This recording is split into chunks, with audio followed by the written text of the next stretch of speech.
ಅನಾಥ ಯುವತಿಯ ಬಾಳಿಗೆ ಬೆಳಕಾದ ಐಕಾನ್ ಸ್ಟಾರ್. ಪಟಾಕಿ ಘಟಕದ ಸ್ಫೋಟದಲ್ಲಿ ತಂದೆಯನ್ನು ಕಳೆದುಕೊಂಡ ದುರ್ಗಾಳ ಜವಾಬ್ದಾರಿ ಹೊತ್ತ ಅಲ್ಲು ಅರ್ಜುನ್. ಕಾಕಿನಾಡ ಜಿಲ್ಲೆಯ ವೆಟ್ಲಪಲೆಂನಲ್ಲಿ ನಡೆದ ಪಟಾಕಿ ತಯಾರಿಕಾ ಘಟಕದ ಸ್ಫೋಟದಲ್ಲಿ ತನ್ನ ತಂದೆ ಧನರಾಜು ಅವರನ್ನು ಕಳೆದುಕೊಂಡ ಮಾನಸಿಕ ಅಸ್ವಸ್ಥ ಯುವತಿ ದುರ್ಗಾಳ ಕರುಣಾಜನಕ ಕತೆ ಕೇಳಿ ಅಲ್ಲು ಅರ್ಜುನ್ ಮರುಗಿದ್ದಾರೆ. ತಾಯಿ ಈಗಾಗಲೇ ನಿಧನರಾಗಿದ್ದು, ಈಗ ತಂದೆಯನ್ನು ಕಳೆದುಕೊಂಡು ಹತಾಶ ಸ್ಥಿತಿಯಲ್ಲಿದ್ದ ದುರ್ಗಾಳ ವಿಷಯವನ್ನು ಅಭಿಮಾನಿಗಳು ಸೋಷಿಯಲ್ ಮೀಡಿಯಾ ಮೂಲಕ ನಟ ಅಲ್ಲು ಅರ್ಜುನ್ ಗಮನಕ್ಕೆ ತಂದಿದ್ದರು.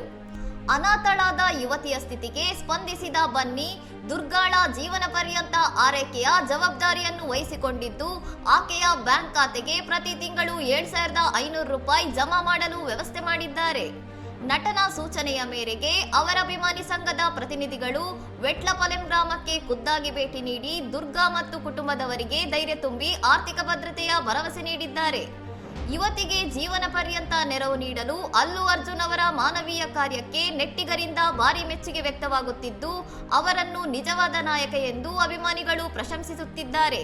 ಇನ್ನಷ್ಟು ಸುದ್ದಿಗಳಿಗಾಗಿ ನೋಡ್ತಾ ಇರಿ ಸೌರಂ ಟಿವಿ.